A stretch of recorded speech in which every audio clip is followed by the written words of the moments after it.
whether it be building houses or growing vegetables, is still doing the same thing he did in Japan. The only difference now is that he's doing it in a different world. In a rural village in the country, Masa wipes off his sweat after finishing his stocking duties only to be handed a list of other jobs to accomplish. He questions if handling the tasks really does fall under his responsibilities, but such is the life of a rural home center guy. A home center is typically a retail store that sells everyday goods and necessities, at least that's how it should be. It's different when you're in the countryside. From orders and deliveries to just about meeting every single request under the sun, including machinery repairs, gardening and landscape care, construction, surveying, and pretty much everything a customer could possibly need. Thanks to that, employees rarely get any days off, almost like in a black company. But when Masa sees the villagers' grateful smiles, he's reminded that he never once considered it bad work, at least not until today. He's finishing up with another all-nighter, thinking about how old his body has gotten. Suddenly, his vision began to blur. Everything turned white and it felt completely out of the norm. Right when he was about to collapse, an off force swallowed him up and then he felt his body arrive at a different place. He had no idea where he was as everything around him was white and even his clothes have become so baggy as if his body shrunk completely. Right as he screamed in confusion, a voice came out to congratulate him for his grand selection. A woman appears in the sky, gracefully descending to greet him. The goddess Mari says he's going to be reincarnated into a fantasy world filled with magic and beasts. With his destiny sealed, she acts to bring him over to this world. Masa groaned as he opened his eyes. Instead of his usual alarm, the sound of a woman's voice woke him up. But to his confusion, he saw a couple of bunny ears. He jolted up, fully awake from surprise and unexpected encounter. With curiosity getting the best of him, he reached out and touched the ears, confirming that they're real, soft, and warm. The girl backed away, feeling infringed on by the contact. Apologizing, he then asks to know who the bunny-eared lady is, so she corrects him, saying she's actually a lap pine with real ears. Despite his shock, he stood from the encounter with the rabbit folk. He wasn't in a dream like he expected and was actually transported to the other world, Elstasia. Like the goddess said, it was a vast and green land. However, it was more problematic than enchanting. Starting from zero in a different world was too hardcore that he began panicking. May watched him mumbling to himself and froze as he suddenly turned to stare at her. He then asks if she could take him to where she lives. Truth be told, he doesn't really have anywhere to go, so he needs a big favor. Unfortunately, he's a human, and the others would be mad if she brought him alone. According to their adults, humans are cruel beings who don't like anyone that isn't human. Just like in mangas and games, his kind must indulge in slavery or the likes. Still, he asked the girl to talk to them for him. Their conversation is interrupted as they feel something coming from behind. Approaching them with a sinister smile was a hobgoblin nearly steaming with power. So strong that it takes a whole group of adults to beat one. Since it's covered in scars, it must be one that was separated from its pack. She pulled on Masa's arm, saying they have to run away now, even tearing up as she desperately tried to convince him. However, this has the opposite effect. Instead of retreating, he affirms his resolve and pushes her behind him, telling May to run away while he keeps the monster busy. If it really is that dangerous, he can't have it following her back to her town. She tries to warn him about what might happen if he fights, but he already knows that and nonetheless tells her to just go already. The young man sighs while she left, not knowing what he was even doing. After seeing her troubled face, there was no other choice but to protect her. Adrenaline was pumping as he urged the monster to come at him. It does as requested and swings its hammer at the young man, and it's strong enough to wreck the ground he was standing on. Even though the hit didn't land, he was still pushed far away. The goblin smiled as if mocking his weak body. He was frustrated and thought about how he just needed one ability to have a chance. Feeling like he has no other choice, Masa threw something at the enemy. A water bottle hit the goblin's face, and Masa looked at the thin, recyclable plastic in disbelief. The monster couldn't help but laugh at his pitiful attempt to save himself. With its terrifying smile, he knew that it was all over. However, it suddenly slipped on the bottle as it was stepping forward. Before the young man could even make sense of it, the enemy's head hit a rock, knocking it out cold. He actually chuckles and acts like someone filing a police report on the street. A hand appeared out of a portal and smacked his face, asking what he was doing. She says she summoned him near a peaceful human village. So why was he so far out? Now, he's being mauled by goblins and already playing with death on his first day. To his surprise, he sees Mari angrily looking down at him, questioning why he wasn't using all the strong skills she gave him. The day before the reincarnation, the two were talking about moving to another world. Because of a god losing a bet with her, he's been assigned to a world she manages. Confirming his identity, she one-sidedly goes on about his new age, job, and skills when he butts in to bring up his own concerns. He still doesn't believe it's true, but it unfortunately is, and he has no option of refusing. The shock of reality hits him. As an all-knowing goddess, she understands that doing this blindly must be nerve-wracking. To ease his mind, she's prepared her personal blessings and offers him 3 skill-granting vouchers. This is something he's familiar with and comparable to abilities in the games he likes playing. While she was starting to push through with the process, a hand appeared out of a portal and firmly grabbed her shoulder. Hest gave a chilling smile, telling the Mari to give him 8 vouchers. Her skin crawled as the elder goddess said that she must have misspoken for some reason. With this, the troublemaker daughter is borrowed for a moment since they have something to discuss. Normally, the ones who made the bet should be the ones apologizing, but Hest was going to do it herself. Her husband, Zeus, and their child caused trouble, which she's sorry for. Masa recognizes their names as the ones from Greek mythology. When enforcing divine contracts, they can only help the chosen soul by granting blessings. They can bestow things like local language, but once they descend, gods can no longer intervene. What's more, the daughter was only going to give 3 tickets instead of 8, intending to take some for herself. He scowls at her in anger, but Mari acts like a child who can't hear her faults. Moving on, they summon a skill slot machine. They'll be using this divine tool since they can't give him anything specifically. There's a rule that doing 10 pulls grants 1 extra spin. Hest gets a great idea and grants him 2 more tickets from Zeus and Mari as an apology. The daughter has no power to object, so she just emphasizes how much of a blessing it is to receive 11 skills. Brushing it off, he excitedly starts the 11 skill pull series. The first thing he gets is a level 3 appraisal. What comes next is a level 4 stonecraft. It all seems common, but the goddesses confirmed that his luck is great, so a few nice ones should appear. However, he continues to get a bunch of plain abilities like dismantling, mining, and leathercraft. As the polls went on, he gets a fairly high-level dimensional storage box, blacksmithing, alchemy, healing magic, and deforestation. Masa's luck stats are absurdly high, but his skill levels are pitiful. Lastly, he gets the extremely rare map skill that shows him the area within a 3-kilometer radius. His eyes seemed to water as life was basically telling him to be a carpenter. With that said, his skill assignment is over, and it's time to descend to his new world. He snapped awake from the memory. A skill ticket is only created when a god and mortal bears a child, and he used 10 of them. He reasons that he had no way of fighting with the skills he has, but Mari is in no mood for excuses. She reminds him that he isn't on Earth anymore and has to do something with the goblin. The young man is handed the monster's heavy and spiked club, told that it's kill or be killed out there. If he wants to live, he has to face reality with his heart and accept it. For now, the best option is to end things with 1 clean blow. When he does as told, she commends and tells him to check his status screen. Masa is annoyed by how much she's rushing, but obeys her anyway. He calls for his status screen with his mind, and they see that he's leveled up from the experience through the fight. With the valuable lesson, she moves to heal him up and teleport him to a nearby village, but he suddenly stops her, saying he met a girl just a few moments ago. She's surprised, not expecting there to be a human so far out in the woods, so he explains that the girl is actually part of a rabbit folk tribe. As Mari urgently insists that he has to help her return to her village safely, a hand grabbed her. She turned back in frustration, demanding to know who it is, and is met with Hest's chilling glare, telling the goddess to stop interfering with humans. The young one is dragged back into the portal, and Masa is encouraged to live as he pleases in a brand new world. Right when they disappeared, a familiar voice called to him. It was May, returning with a bunch of adults who were armed to help him out.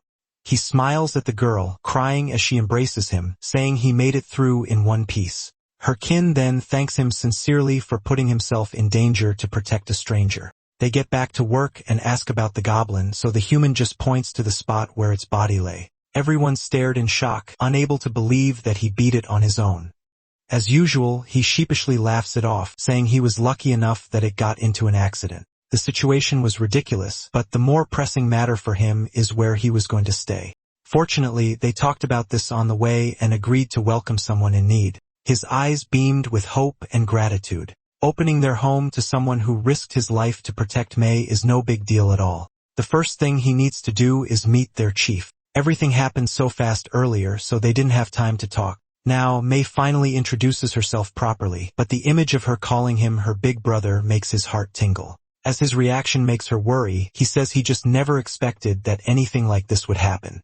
It's his turn now, so he extends his hand and introduces himself with a smile. There are a lot of doubts in his mind, and he isn't even sure of what he can do. Either way, his free life in another world begins from there on out. Masa was a 36-year-old hardware clerk until he went on his way home one day. A goddess named Mari summoned him without any warning or regard for his situation, and he was reincarnated to another world. Despite getting 11 divine tickets, he didn't receive any useful combat skills. And to top it off, he was immediately attacked by a goblin in the woods. He honestly thought that he was done for, but because of a fateful encounter, he was brought to the rabbit folk village. From the entrance alone, he sees a fairly wide and bare settlement, but that didn't make it any less mesmerizing to the otherworlder. People stared as he walked through the village as a human. There are only a handful of residents, but they all help each other to get by. As such, May would be so happy if he thinks of everyone there as part of his family.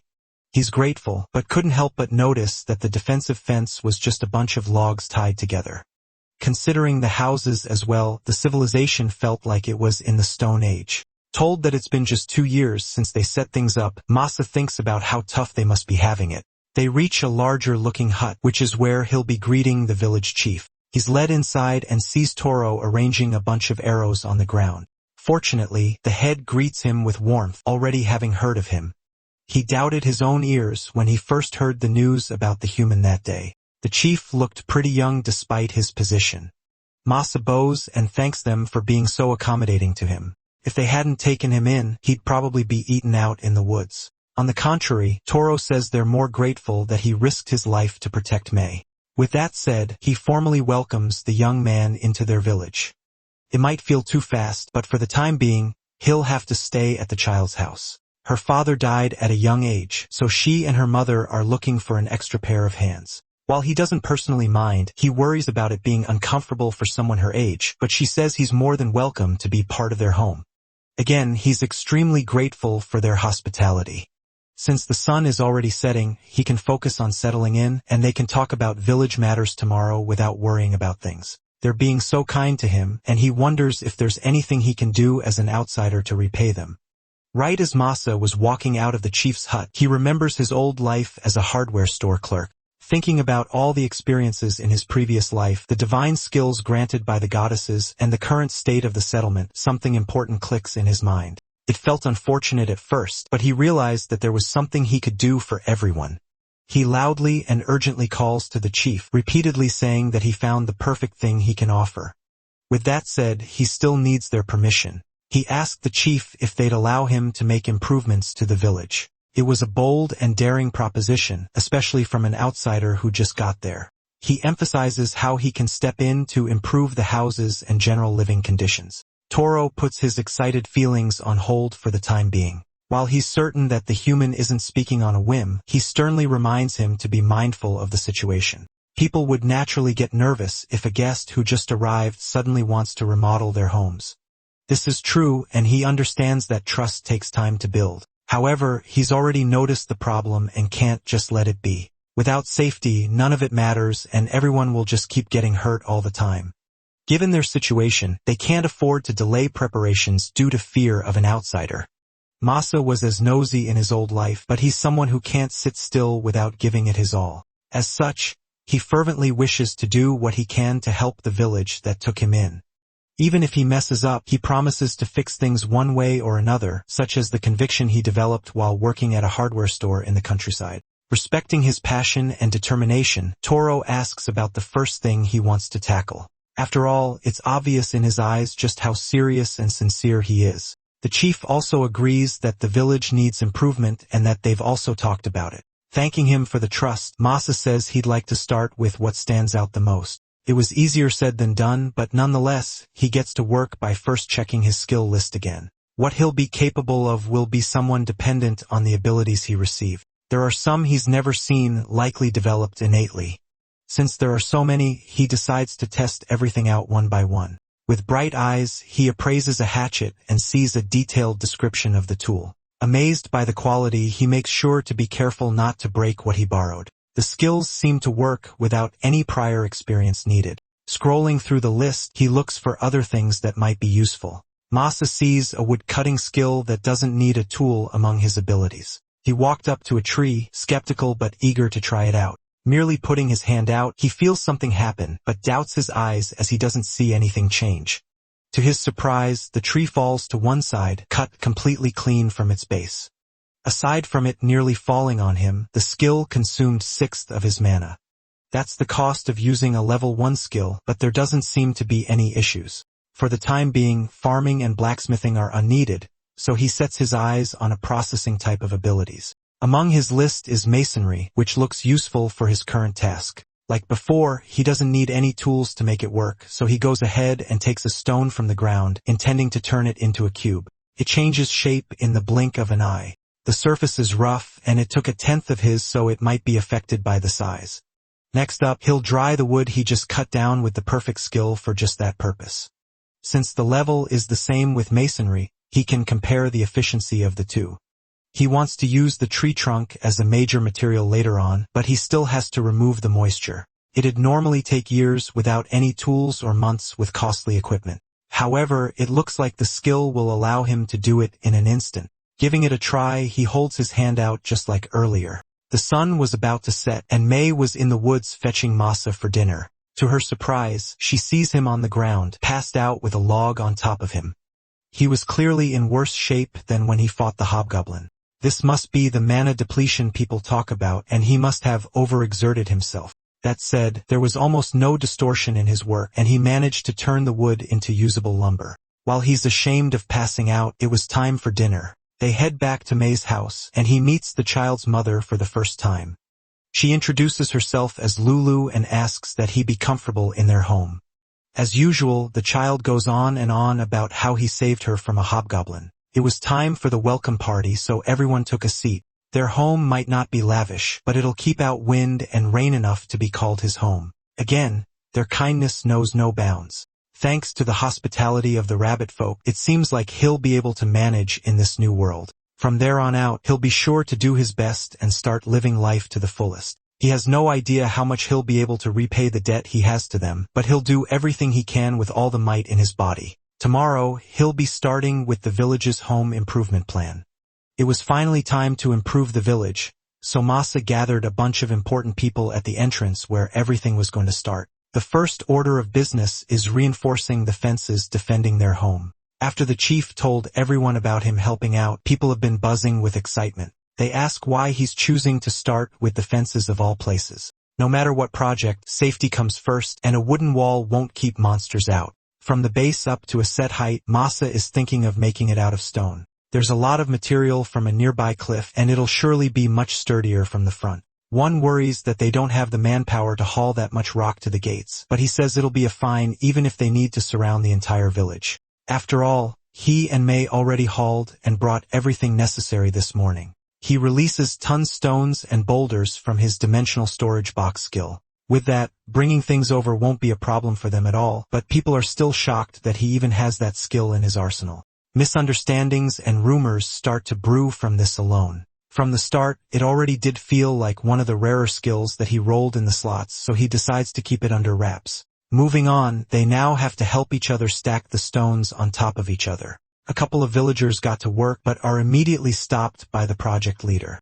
If they just pile things up, the wall will collapse with barely any force applied to it. There's a proper way of doing it, and he'll clearly give everyone an example. Masa handles an entire portion on his own and shows everyone. The main difference is the size and order of the stones they used, as it generally affects integrity. It's okay from the front, but the depth is what actually matters when considering strength. They'll want to focus on maximizing the surface area touching each other. By increasing this, they can get a tighter fit that's harder to damage or move around. Just changing the way they're stacked makes a huge difference in the quality of the wall. He also has a trick for when their settlement grows. When building the outer layer of stones, they can use backfill, which is something even castle walls use. The inside is lined with large stones and filled with smaller ones that'll help the rainwater pass easily, allowing the sturdy fence weather rains without much trouble. That's more advanced stuff, and they can just focus on the simpler things for now. Ready to give it their best shot, he takes the lead and encourages everyone to follow his steps. Masa is acting all high and mighty now, but laughs as his bosses always used to scold him. Just then, someone else called to him, asking for a moment to talk. It's the women of the village who were told that he could make cooking and boiling much easier. He heard that they usually cook and prepare the meals for the entire village and that they do so over open flames, which is why he wants to build a stove. They sharply, almost threateningly, ask if that'll come after the fence work, and he realizes that this wasn't a request, but a demand from the people commanding the kitchen. On any kind of site, he knew that making them mad would be dangerous. As such, he obediently promises to build the stoves alongside the fence, allowing him to barely avoid a huge conflict and please them instead. Later on, Masa meets with the women in the plaza. He will be handling the stonework for the stoves himself, but still needs their cooperation. They're eager to do anything they can and ask if he needs anything aside from stone. To start things out, he asks them to gather other materials they'll be using, mainly clay, grass, and sand. He'll pack them in the gaps between the stone, leading to a stronger structure. The grass and sand will be mixed together with the clay, acting as binders and preventing it from becoming too brittle. May is assigned to lead the task, so she goes ahead to help everyone out. Meanwhile, Masa doubles down and tells everyone to let him know if they need anything else. Since he asked, they requested deep wooden bowls and utensils for eating. That won't cost too much mana, so he even throws in tables and chairs for everyone, as all of that would be helpful and easily doable with his crafting skills. Although it'll take a few days to complete, he promises to make it happen with time. They could even build a covered plaza that allow them to cook even when the weather is bad. His confidence and ideas surprise them. Not only is he intelligent, they're also impressed by his amazing craftsmanship. He sheepishly says that it isn't much and are things he learned from his old work. This piques their curiosity even more, and they wonder what he used to do exactly. Truth be told, he just did everything that needed to be done, which was grueling work in itself. It wasn't anything special, just endless tasks that were constantly tough on his body. As it's all in the past, he excitedly encourages everyone to start building what's at hand. It was tiring as the days were filled with carrying heavy rocks. Fortunately, it was fulfilling to do things together with the villagers. Soon enough, even the houses started to be improved from simple huts to wooden structures. The bowls and utensils were also completed in no time, and he even began teaching them cultivation techniques. At one point, they took interest in the chopsticks that Masa was using on his own. It was always hot and tiring to work, but progress was constantly being made, and the rabbit folk village soon looked nothing like it did before he arrived. Standing amid all this was Toro, who couldn't believe how much his beloved home changed. He couldn't help but smile. After a few days, they all breathed a sigh of triumph as the solid stone barricade now stood tall to protect their home.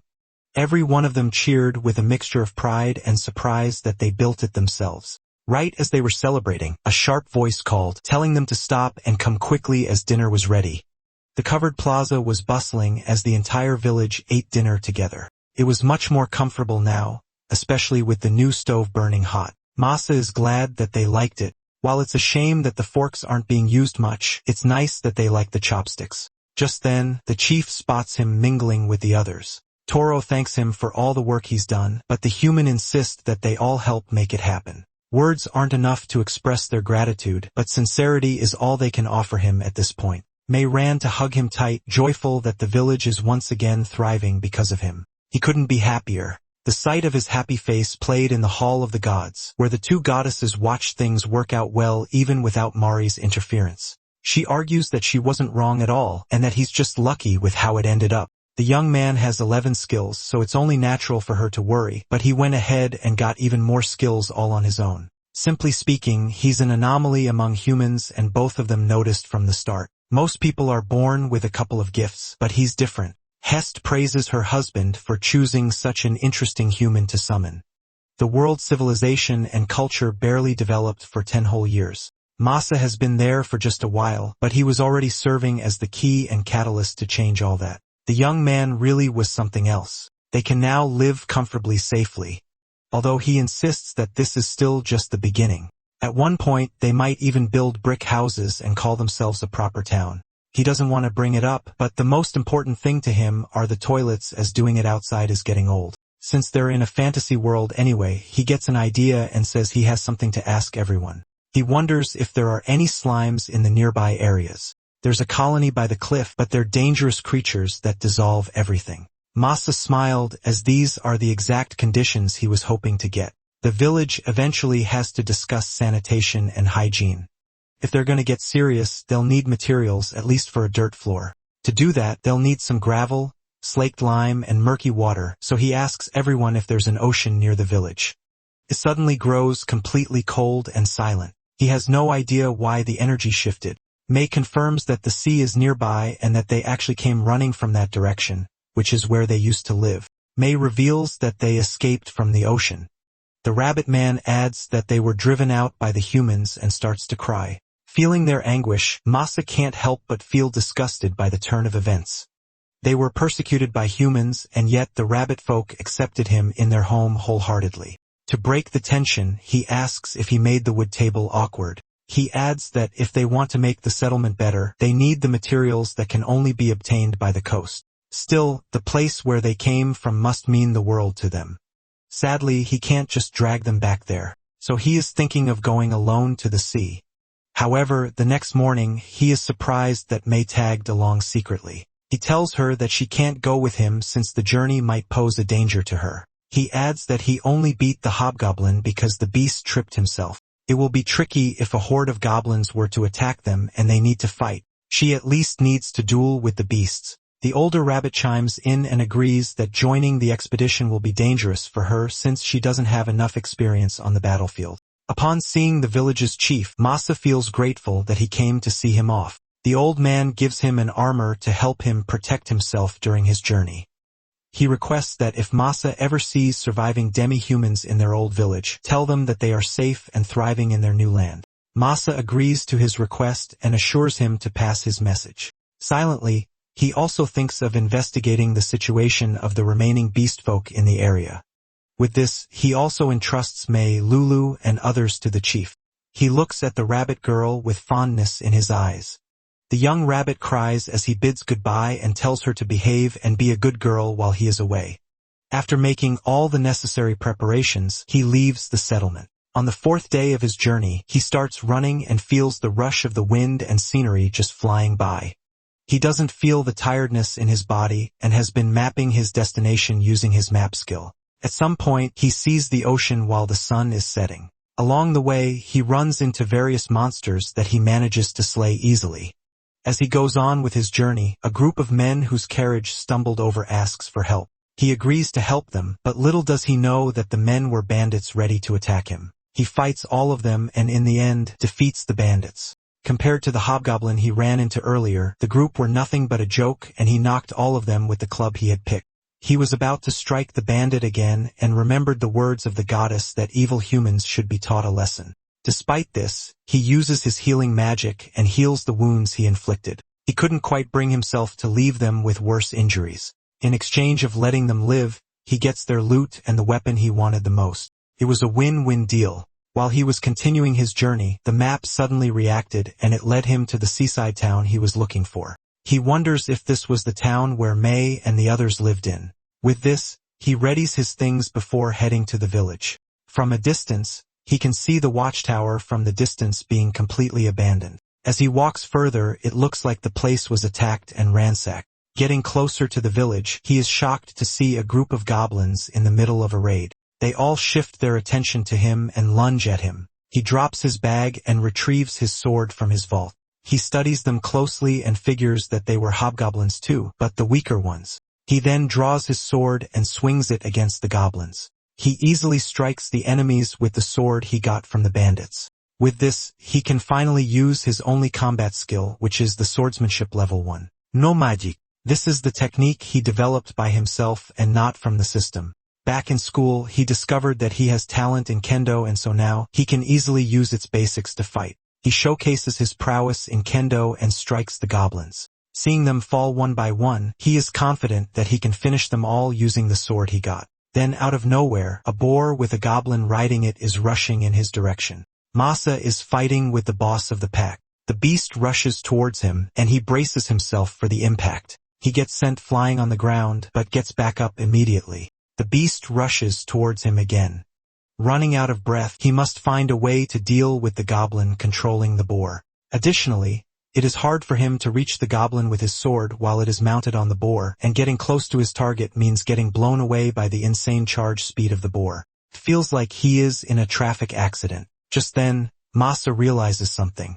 The boar is like a speeding car which will have a hard time braking when in momentum. With this realization, he activates his storage space and retrieves a large log and uses it to prevent the boss from attacking him again. The impact of the lumber causes the goblin to get thrown from the boar. This gives Masa a chance to finish the job and impale his sword into the beast's chest. He grabs his sword and pushes himself to wrap the fight up. He then rushes towards the remaining goblins who all tried to escape from him to seek reinforcement. He panics thinking it will be harder for him to deal with them when this happens. Just then, a barrage of arrows shoots in the direction of the running goblins. The knights of Greatest Kingdom arrive offering him help. One of the knights demands to know his identity, but since he is still reeling from the fight, he wasn't able to focus and failed to answer the question. Impatient, the man screams at him. Another knight chimes and apologizing on behalf of his subordinate. He introduces himself as Smith, the captain of the unit, and he is there for the goblin-slaying quest. However, it looks like they are already late since Masa managed to deal with the goblins by himself, which is incredible. Masa thanks them for saving him. He finally introduces himself and shares that he has been traveling in search of resources. It dawns on him that the knights are the ones guarding the territory. Meanwhile, Smith figures out that maybe Masa knows something about the rabbit folk. However, the problem is how they're going to get the information from him. He finds it impressive that the young man managed to defeat the boss of the pack on his own. He then carries the conversation to find out if Masa is from the nearby village, asking other private details like his age, occupation, and if he is a skill wielder. Smith then straightforwardly asks if he wants to join the knights. Masa pauses, understanding now that they want to recruit him. He declines his offer, mentioning that he has a debt of gratitude that he must fulfill first and going on a journey because of it. Impressed, Smith taps him aggressively on his back, commending him for his noble goal unlike those knights who only care about money, women, and fame. The young man then asks where the old folks of the place go. The knight answers that they are taking refuge at the nearby village because of the goblin attack. Since the problem is solved, they can now call them back. Before calling them back, Masa suggests to dispose of the goblin corpses first and asks if the man would be willing to help him. Smith seems clueless, so he explains that if they leave the carcasses in an open field, it might attract other beasts. Aside from this, if they rot, they can cause disease, so that's why they should dig a hole, burn the corpses, and bury them. The knights start to help and gather the corpses. It makes Masa think that the level of the civilization on the townside is not very high because they let the corpses of beasts rot in the open field. He leads the way and finds the perfect area to bury the corpses. He then spots a hidden space behind and checks it, surprised by what he saw.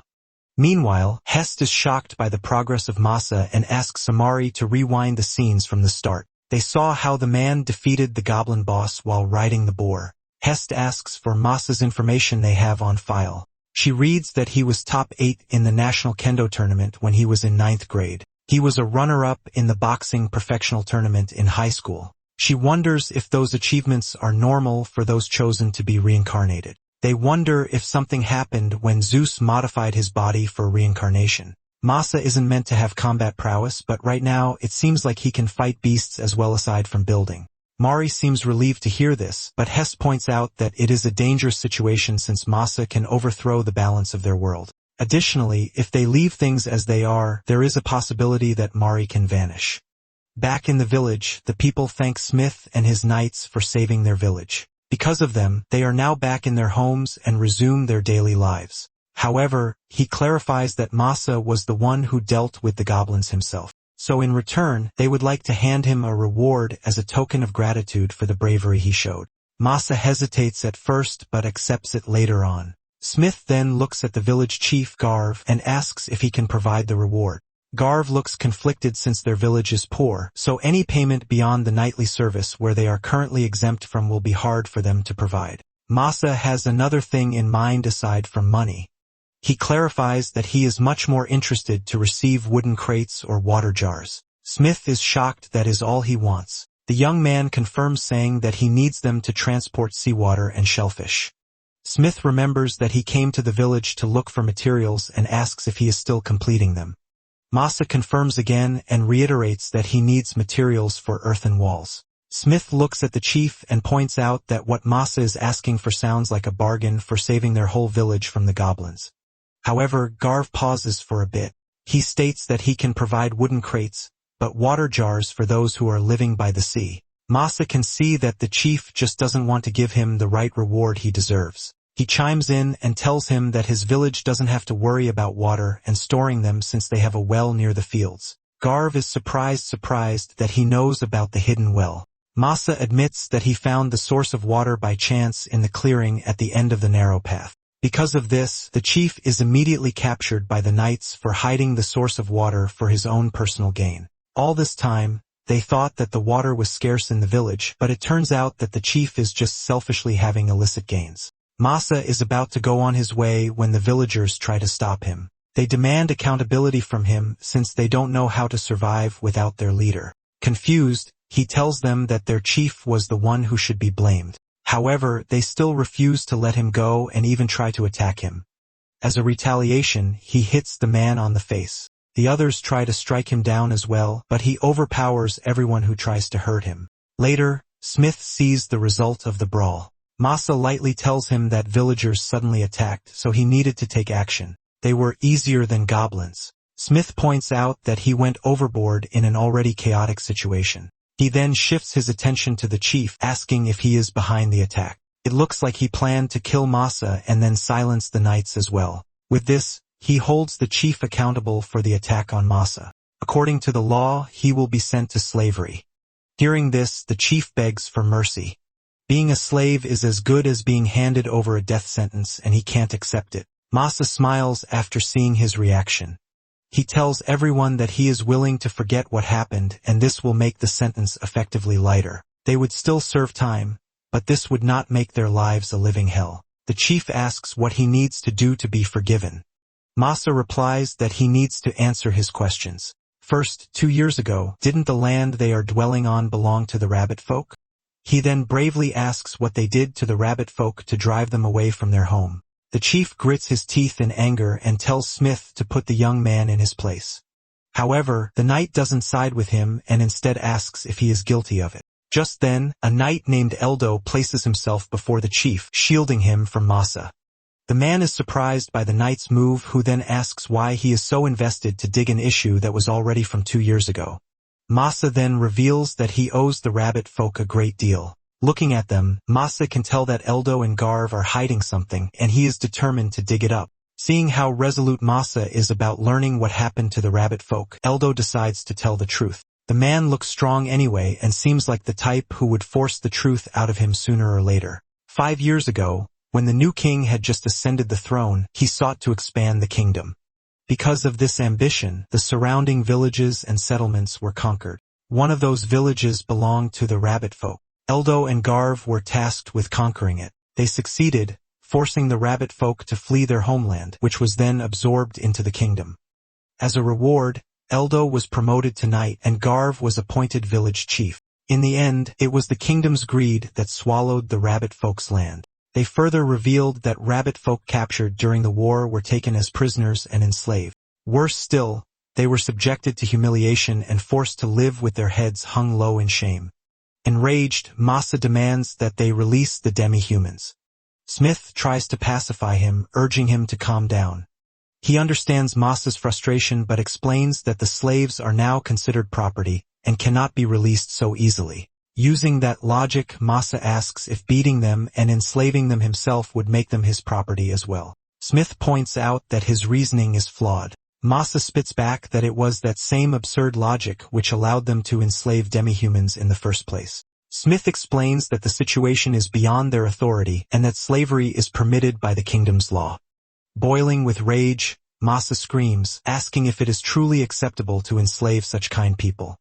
He forbids them from speaking of equality and law when they are nothing more than murderers.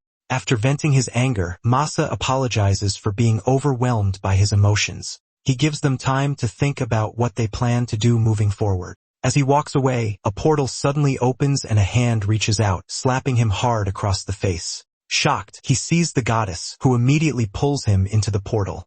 She laments that she brought him into this world to help develop the country, yet now he is picking fights with its leaders. She fears that his actions could put both of them in danger. Masa rebuts that he was dragged into this world without his consent, which cost him the chance to ever see the woman he loved again. The goddess is affected by his words but still tells him that his behavior was unacceptable. Masa backs down, admitting that he could not possibly fight an entire country alone. However, Mari's expression tells a different story. He tells her to reveal her secret as she is clearly hiding something. She tries to walk away but he grabs her hand, still demanding answers. She yanks her hand free, then finally gives in. With a worried expression, she tells him that he can wage war against the country if he truly wants to. Masa is confused by her claim of how strong he is. Mari explains that during his reincarnation, she adjusted his body to handle magic. This was a result of sending him to another world. Because of this, his mana efficiency has drastically improved. His current mana recovery rivals that of a great spirit, and if used irresponsibly it could lead to disaster. Masa remains unconvinced, saying that he does not feel anything unusual within his body. The goddess replies that while he may not sense it, his mana is overwhelming. To be specific, even when he runs, his stamina barely depletes. His mana is also far easier to manipulate, and his physical strength exceeds what his stats suggest. Hearing this, Masa realizes that all these examples have already happened to him before. He assumed it was normal after reincarnating, but now he understands that it was abnormal. The goddess agrees and adds that while his level is still low, his power will skyrocket as his magic level increases over time. Masa finally understands and comments that she went overboard with modifying his body. She apologizes with a regretful expression, then vanishes without another word, leaving Masa behind in confusion. The next morning, Masa meets Smith, who informs him that the demi-humans from the village will be released. However, they cannot liberate demi-humans from other settlements since Smith lacks authority outside his jurisdiction. Masa then asks about the status of demi-humans in other areas. Smith reveals that there are records of demi-humans kept in the city.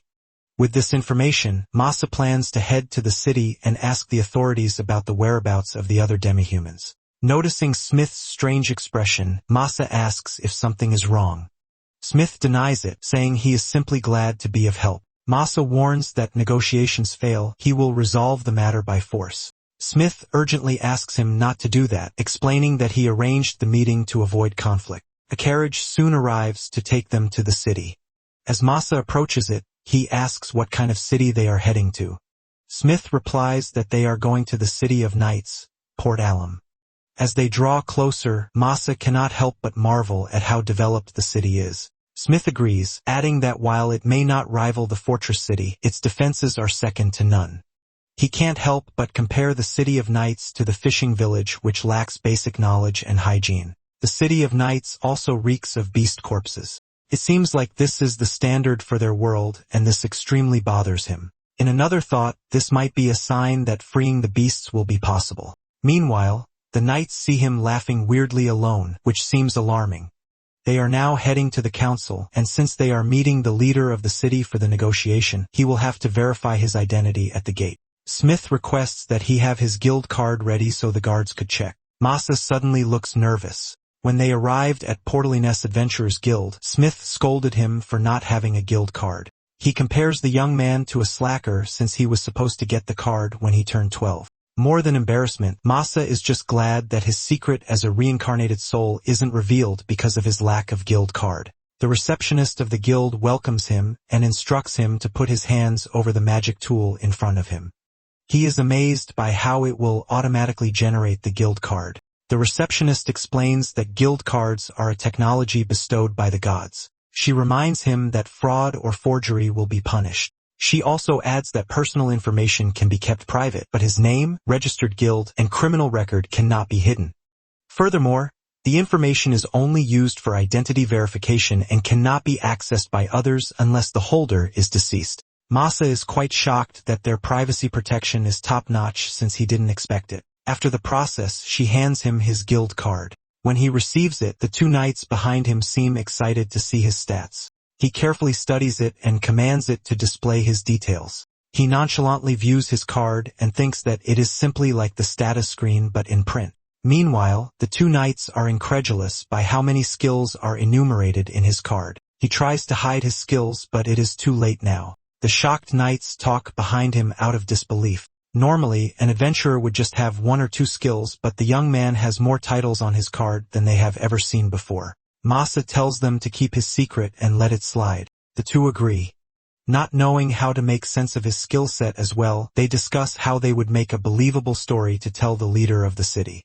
They need to make their story straight about his background or else they would be busted and punished for lying. Later, they finally arrive at the city hall where the meeting will be held. The receptionist welcomes them and tells them to head to conference room 1 for Masa's meeting. After getting permitted to enter the hall, they all feel relieved but also feel the pressure of being questioned. As they walk towards the meeting room, Smith explains that Masa will be meeting the representative of the city, which is the Grand Master of the Knights. Normally, this kind of meeting would be impossible, but the leader finds Masa interesting, so he agreed. They finally arrive at the room and are granted entry. Masa then meets the ruler, Lance.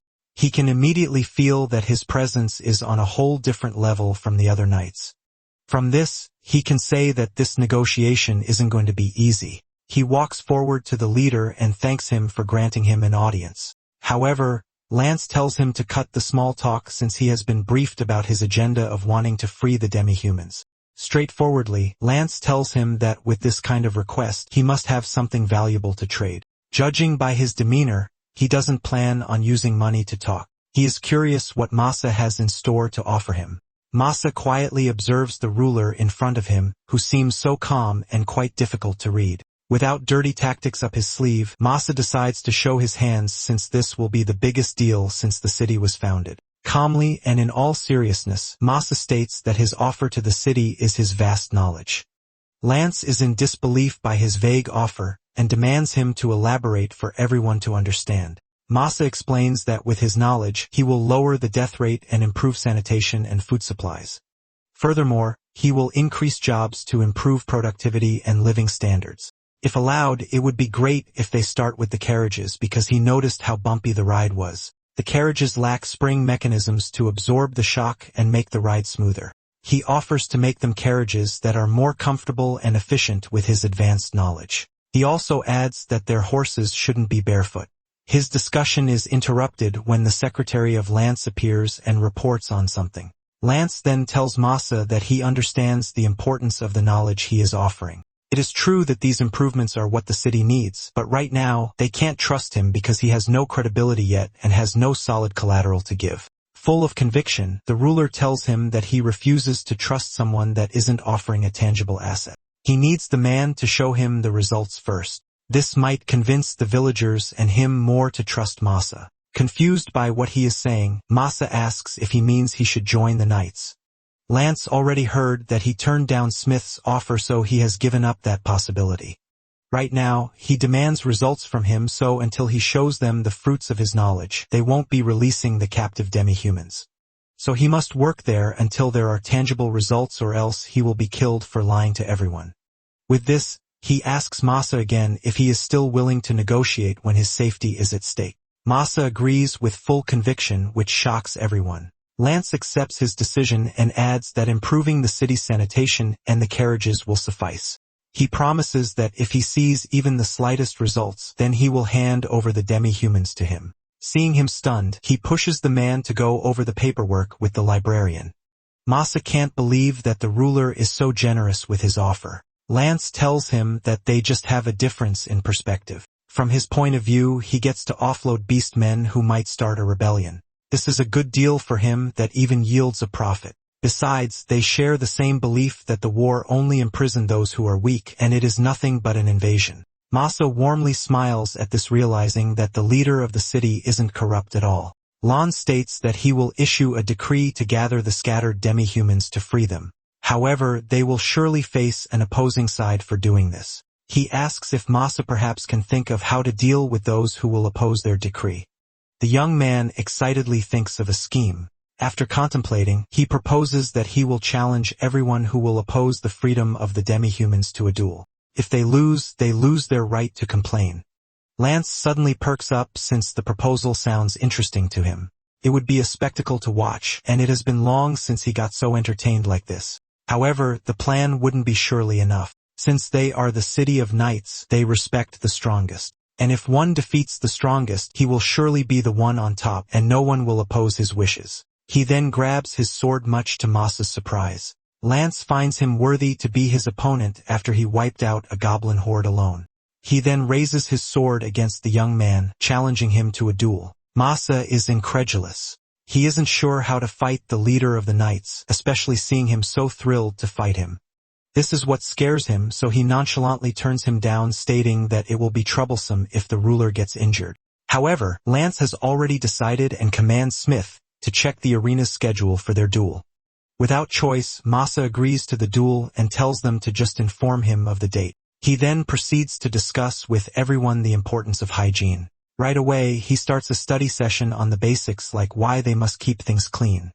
He then tells everyone to gather people to disseminate the knowledge. With this, the knights start to gather their subordinates and leave the room.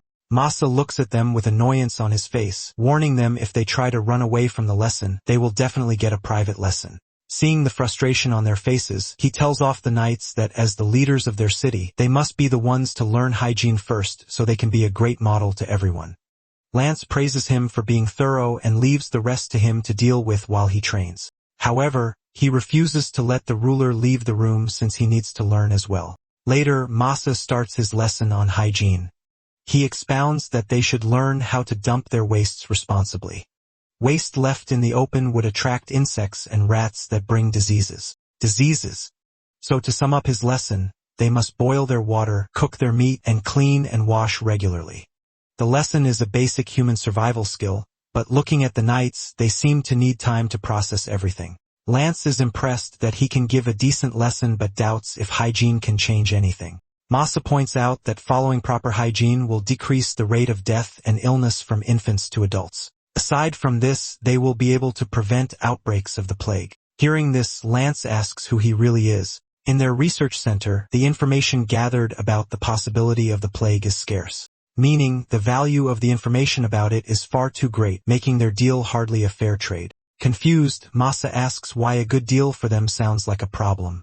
The ruler tells him that owing favors doesn't sit well with him, given the nature of his job. Masa looks at him with respect, thinking that he is such an honest man. He decides to stop being modest and asks if he can use the forge. He needs to improve the carriage, and there are many things he wants to test. Lance gives his permission to him and will arrange it so he can use it first thing in the morning. Lance adds that while they have a proper forge, they don't have any skilled craftsmen. He elaborates that since they are on the frontier, the talented ones get snatched up by the big cities. As a result, they have a lot of materials in stock. When they visit the warehouse, Masa requests that he gather the men and anyone will do. Incredulous, he states that they are going to do a full inventory of every single material. Frustrated, he tells them that no craftsman would like to work in that kind of workshop. He mobilizes the knights and orders them to do an inventory to count the stock and how much more they need. They also have to check for damage or defects in materials so the quality of their products won't get affected. While they are at it, they also need to clean the warehouse. Lance then gets his attention. The man tells him that as the knight order, they are capable of managing their resources just fine. Masa gets even more frustrated with his statement because clearly that is not the case. Things are scattered and he spots stuff covered in dust all over the place. Since he has worked at a hardware store before, disorganized things tick him off. Back home, he kept tens of thousands of items in stock. If they found out one number was off, they would spend hours to check it. Agitated, he commands the ruler to clean the back storage until spotless. Suddenly intimidated, Lance immediately agrees. Masa is now in his most serious mode and is about to show off his perfect skill in inventory control. Later, he takes charge, leading the knights to get the workshop back in order. He leads them to put things in order, get them clean, and make sure that the inventory is spotless. They spend all night finishing the task. The next morning, he is impressed by how improved and progressed the job is. He then looks at the inventory and is overwhelmed by the amount of fantasy materials on the list like black steel, vermilion, and mithril. He comments that there is way too much stock inside the warehouse, which is a waste for the city's finances. Unfortunately, shipments of the ore are still going even though it wasn't being used. The secretary admits that it is because of the long-term procurement deal and so they can't stop the shipment. The contracts were already signed before they came to the city and will last for another year. Given the situation, Masa suggests that they use the ores first and process them into something usable and valuable. He has heard of tons of ores he has never even heard before, and if they play around with different ratios, they might discover some incredible alloys. Since the secretary seems confused, he explains that when they mix different materials together, they can yield different metals. Like, if one mixes copper and tin, they can produce bronze. Using bronze, they can create simple weapons. He even shows the man how to mix metals to produce alloys and would love to try and make some stainless steel. The secretary starts to get really confused, so Masa thinks of a way to break it down in simpler explanation. He discusses that the ores aren't used much because they weren't strong enough as other metals. When one mixes another metal into a weak one, they can create a metal with new properties. The secretary finally understands and realizes that if the process is too complex, it would be difficult for an amateur craftsman to handle the workshop. With this information, he derives that they need someone tenured. He leaves the warehouse to process some papers and look for a craftsman. Alone, Masa wastes no time in trying out his blacksmithing skill. He checks his system status, but is shocked when he discovers that he can yield a sword by just thinking about it. Given how powerful the skill is, it is pretty much a cheat skill. He then tries it to see how much detail he can make his weapon. He uses the ores inside the warehouse and turns them into iron. He smirks knowing how valuable this skill is. From the iron, he contemplates making a small weapon first. He then sees a knife hanging on the table and decides to make one. After eyeing the forge near him, he finally moves to make himself a weapon. He has always wanted to try and make one, so he melts some iron and hammers it down to create a knife. He repeats the process until it forms into the weapon he desired. Moments later, he cools the metal in a bucket of water. Suddenly, Lance appears behind him and is amazed to see Masa forging weapons on top of the things that he can do. Masa is shocked to see him since he didn't feel his presence. The man tells him that he has been in the village since noon and came by the workshop to finish the stock check and sharpen his blade. He then asks if the young man could make a weapon better than the junk around the warehouse and offers that he forge one for the leader to test his skills. Lately, his sword has been so dull and no matter how many times he sharpens it, the blade is just beaten and overcast. This problem sometimes affects his duels, and he is making it through because of his great swordsmanship skills. Understanding his frustration, Masa offers to take a look at his sword and see what he can do about it. Additionally, he asked what the materials on his work desk are. Masa states that those are different kinds of components that, if they are combined, will create things that could help people in the town. The device he is working on could come in handy for lifting heavy things. Lance looks confused and has no idea how to use the device Masa is working on. Although it wasn't included in their contract, Masa wants to test and try it out. He states that he will finish and unveil the device the next day, so Lance must come and give his opinion about it. The man agrees, saying that he is curious about it anyway. With this, Masa gets back to working on his device and asks the leader to leave he can concentrate. Lance starts to exit the workshop but looks back again.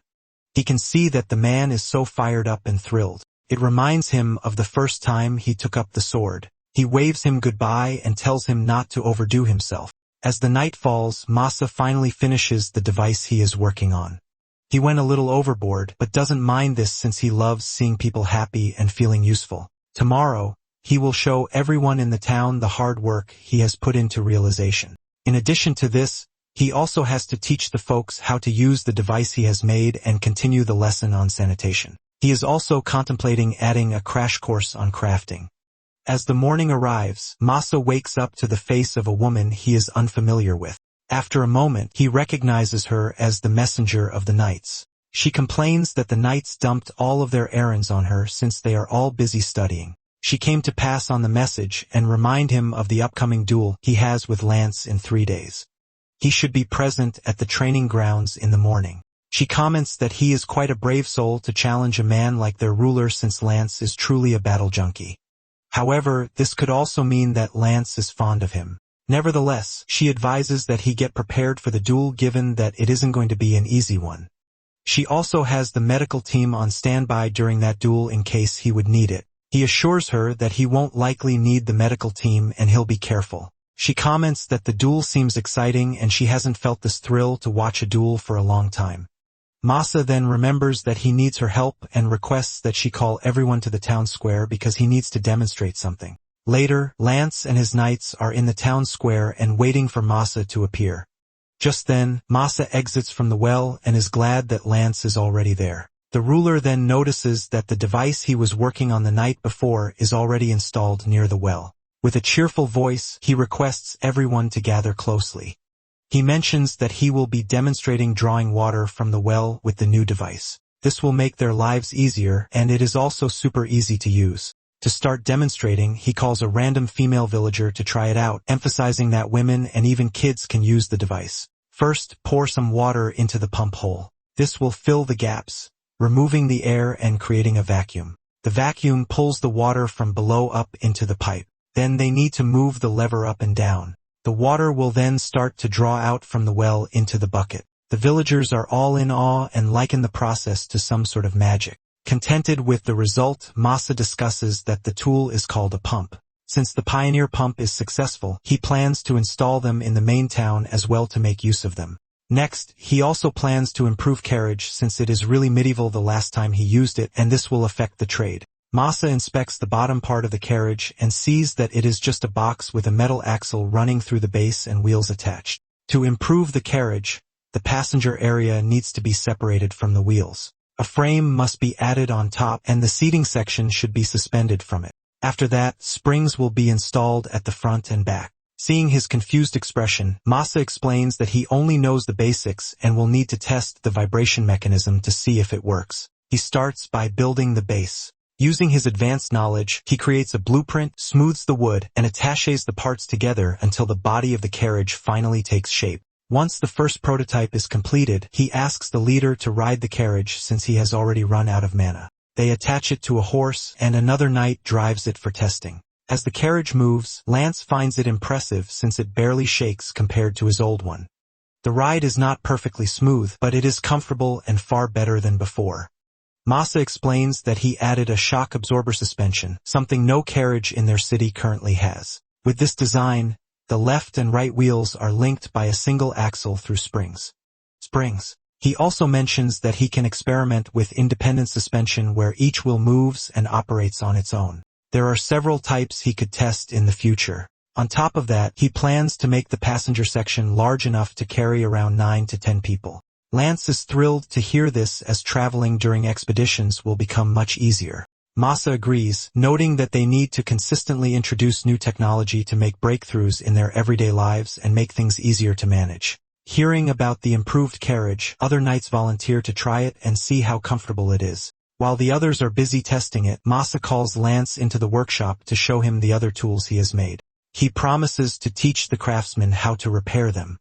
Sensing that Masa wants to discuss something else, Lance urges him to speak openly.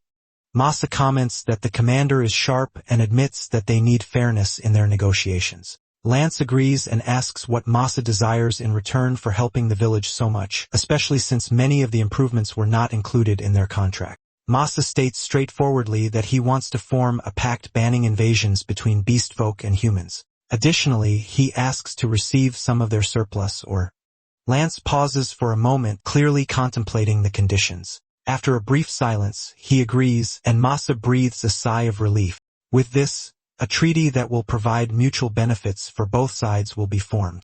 As long as it does not interfere with their daily lives, Lance will permit it. However, he warns that other countries may not do the same, so the young man must remain cautious. Masa thanks him and calls him an honorable person. Lance bids him goodbye and tells him to give everything he has in their upcoming duel, saying that he expects a great battle. The comment sends a chill through Masa, knowing he is about to face a true battle maniac. Still, Masa is grateful that the negotiations with Lance have gone smoothly so far. It is only a verbal promise for now, but he believes that Lance is an honest man who will stand by his word.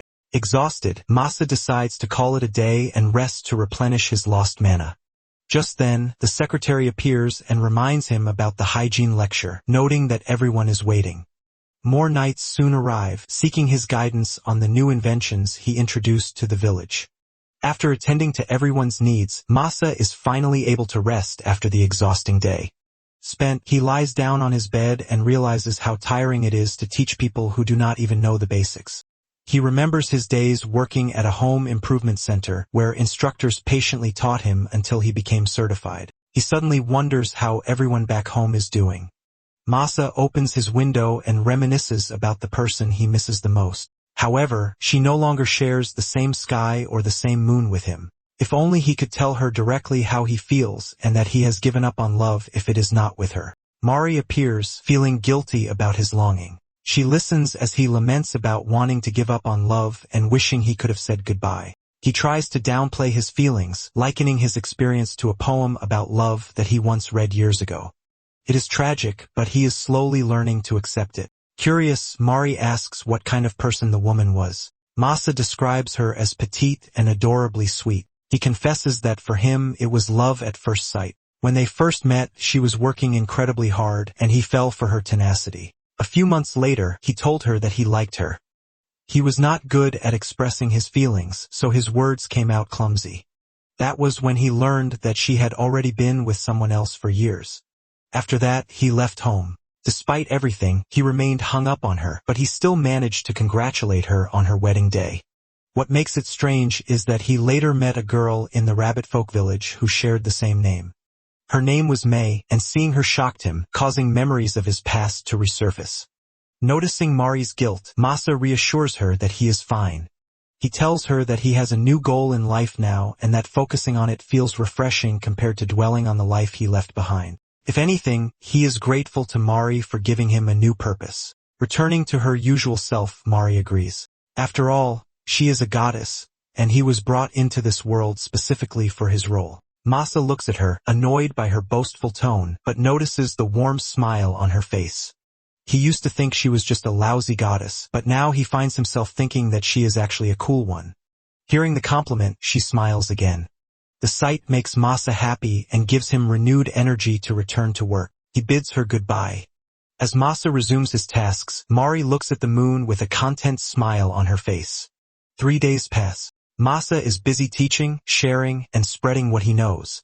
His spare time, meanwhile, is all spent preparing for battle. Finally, the day of the duel with Lance arrives. Masa heads for the arena and is surprised to see so many people entering. He goes to the waiting room where Lance is to ask him about it. Lance is impressed that his opponent has actually shown up. Masa says he never expected to be the center of attention in the middle of a festival. Lance explains that his subordinates simply want to see him use his sword. He then looks longingly at Masa's newly forged sword and asks if there is one for him as well.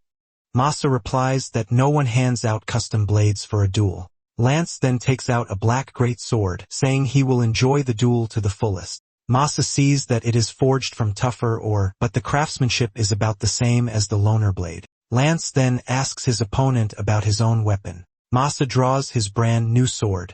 Lance smiles and says that once he wins, that new sword will be the talk of the night. Masa, in turn, smirks and says he will try to hold back as much as he can. Lance remarks that the last person who dared talk to him like that learned their lesson the hard way. This makes Masa nervous, and he asks if Lance has any experience losing. The knight smiles and says not anymore. Masa replies that all his careful preparation might have been pointless. Lance reminds him that Masa once wiped out a whole goblin horde, a feat not many can pull off. He adds that he wants his opponent to come at him with everything he has. Masa smiles to show that he understands.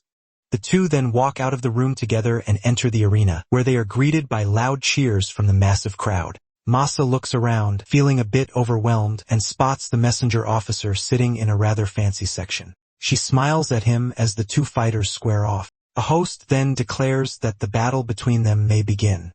The referee explains that the fight will be one round, winner takes all. The crowd looks on in anticipation.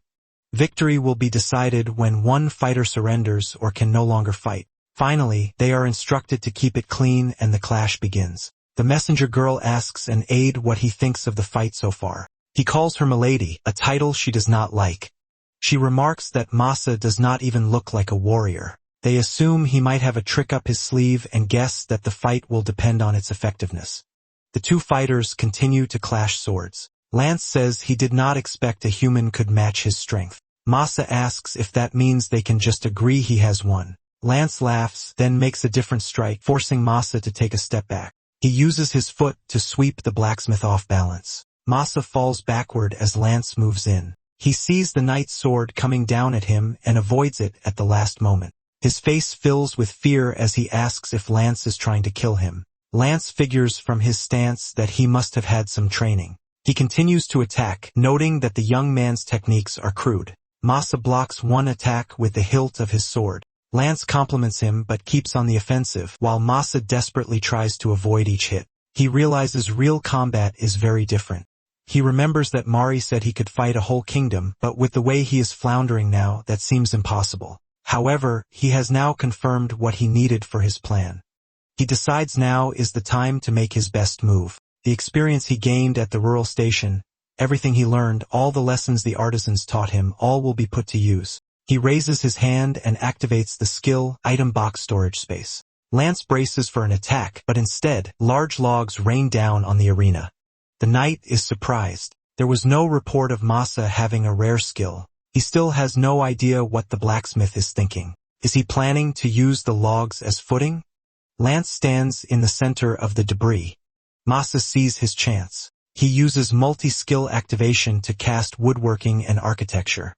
The pieces of wood suddenly transform into multiple siege engines, their battering rams all pointed at Lance. Lance is stunned to see himself surrounded by siege weapons. Masa is pleased as one perk of crafting skills is that he can build what he pictures in his mind. However, with his current skill level and mana, he can still only make basic tools. Still, he hopes a multi-strike assault will work. Lance now sees what the hidden move was. He swings his sword in broad strokes, slicing through the machines.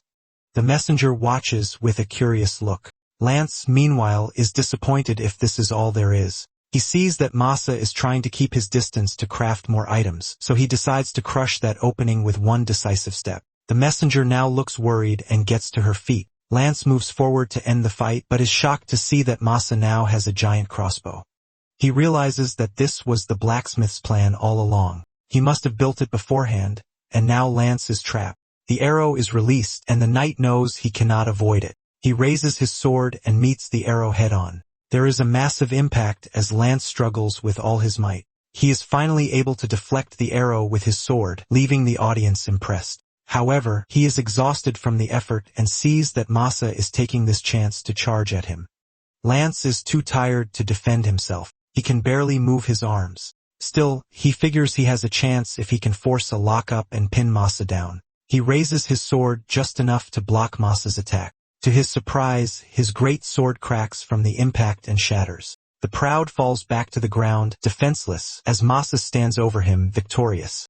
Lance realizes this was Masa's plan from the start. He was certain his blade would be able to cut through the great sword. Masa smiles and replies that he only felt confident after he saw the edge chip on Lance's sword. He had actually tested it earlier on the one Lance had lent him, but since it was made of different material than the sword Lance used in the duel, it was still a gamble. So he had to figure out how to buy time and ensure Lance would take his strike. That's why he used the battering rams and the giant bow. Masa admits he never thought Lance would slice the arrow instead of dodging it. However, that caused Lance to freeze just long enough for Masa to ready his blade. Lance is impressed that the blacksmith challenged him not with sword skill, but with craftsmanship. Masa says that's all he can do.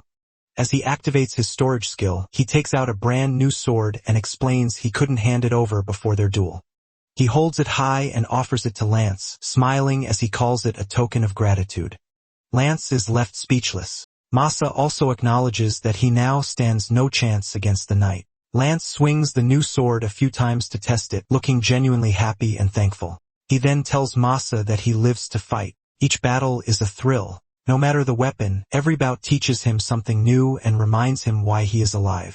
As a result, like-minded people gathered around him, and that made him keep swinging his sword even more. Then one day, he looked back and realized no one could match him. He adds that it's strange since the stronger he got, the less he actually fought. Before he knew it, he was running an entire organization and got stuck waging invasions.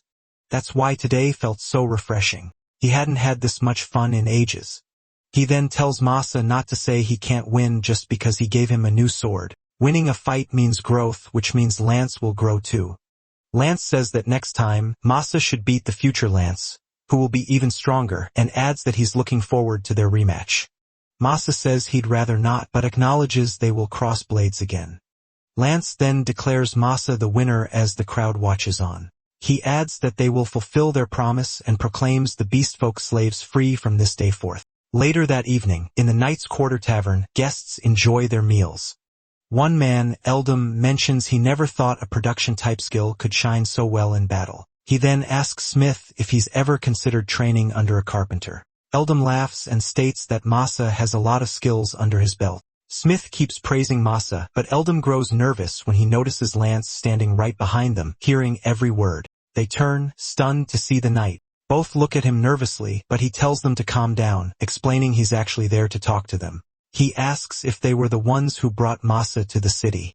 The Masa he fought and the one in the reports were vastly different, and requests they tell him everything they know about the blacksmith. Sometime later, Lance has been fully briefed. The knight realizes the young blacksmith is far beyond his expectations. Smith remarks that if those stats belonged to someone at level 60 to 70, he could believe it. Yet Masa is only level 16, and his stats rival Smith's, who is level 62. Lance now understands why they didn't share this information earlier. Smith suggests they should recruit such a talented individual into the Knights. Lance counters that in Masa's case, it would be more interesting to let him roam free. He adds that though they promised a rematch, it would be a shame to sever their ties here. Lance starts to give an order, but before he can finish, the messenger arrives. She says he just wants a reason to keep tabs on Masa. Lance is surprised and asks why she's here. She replies that she got roped into being a messenger, adding that there are too many skilled folk lying idle as we learn that Lance is her uncle. A few days later, Masa is at the council hall's main entrance, wondering if he can finally head home now that the beast folk are free. Lance comes out and says it's fine. The reforms are already showing results. And once the beast folk gather, they will send word to their village. Masa says he understands, but then asks why the knight is covered in bruises and who he brawled with this time. Lance replies that he couldn't exactly fight back. Someone kicks the knight from behind and states that it was she who threw the first punch. Masa is surprised to see that it is the messenger. Lance explains she is his niece, Adele, who is as fiery as they come. Adele says she is happy to meet him, and will do everything to be useful since she is tagging along today. Masa is confused as he had no idea she would be joining. Lance explains that Adele wants to see more of the world, and he is worried since it is dangerous for a woman to travel alone. Masa thinks that once the beastfolk return, they will need more hands to expand the village, but a remote village is no place for a city girl to live. Adele insists she will manage just fine, walking closer to him and saying it actually sounds like fun. Masa laughs and sees that Lance's blood definitely runs in her veins. He agrees that if she will lend a hand, it won't be a problem, but warns her uncle to be prepared since it could be years before they return. This catches the knight by surprise as he asks what Masa means, and Masa explains they will be developing the settlement into a proper town to make it safe for the beastskin. Lance looks hesitant, but Adele is determined and tells him not to stop her. The tired knight relents and asks Masa to protect her, which makes Adele yell at him for being overprotective.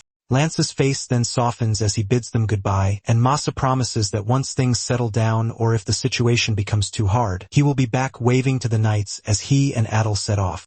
Masa reflects on how his journey turned out to be longer than expected, but he was able to resolve the issues and even secure plenty of resources. He and Adele travel through numerous locations, camping out at night and enjoying the scenery as they go, eventually reaching their destination.